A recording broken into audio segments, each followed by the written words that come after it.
नदी किनारे दो लोग बैठे मछली पकड़ रहे थे। दोनों बड़े उत्साह में थे और जल्द से जल्द कोई बड़ी मछली पकड़ना चाहते थे। दोनों मछुआरों ने नदी में अपना कांटा फेंका और मछली फंसने के इंतजार करने लगे। दोनों ने एक दूसरे को देखा और फिर से नदी की तरफ आंखें पसारे मछली फंसने के इंतजार करने लगे। अभी कुछ ही मिनट हुए थे कि पहले व्यक्ति के कांटे में एक बहुत बड़ी और सुंदर मछली फंसी। उसे देखकर वह बहुत खुश हुआ और दूसरे मछुआरे की तरफ देखते हुए उसने अपनी खुशी जाहिर की।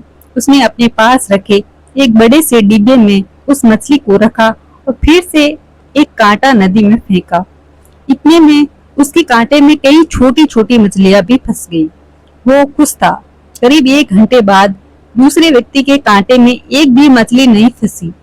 इसलिए पहले व्यक्ति ने कहा, अगर कोई मछली नहीं फंस रही है तो वह उसकी मदद कर सकता है, लेकिन दूसरे मछुआरे ने साफ मना कर दिया।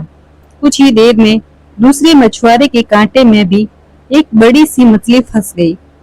उसने दूर टुक उस बड़ी मछली को देखा और फिर से नदी में फेंक दिया।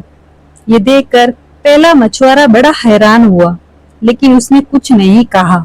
देखते ही देखते दूसरे मछुआरे के कांटे में कई बड़ी मछलियां फंसी, लेकिन उसने उन सभी मछलियों को नदी में फेंक दिया।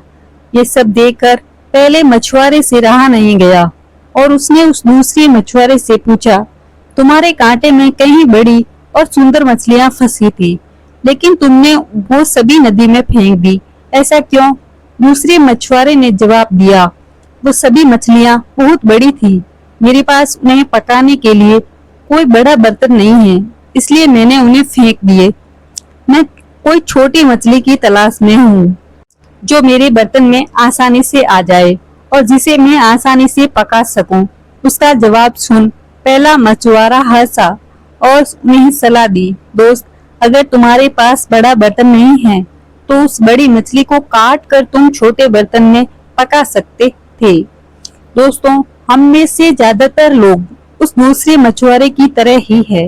एक बड़ा लक्ष्य हासिल करने की जिद में हम अपनी राह में आए छोटे छोटे मौके और अवसर को नजरअंदाज कर देते हैं।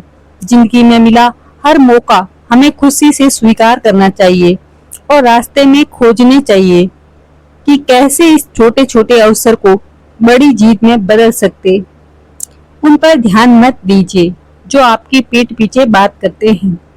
इसका सीधा सा अर्थ है आप उनसे 2 कदम आगे हैं।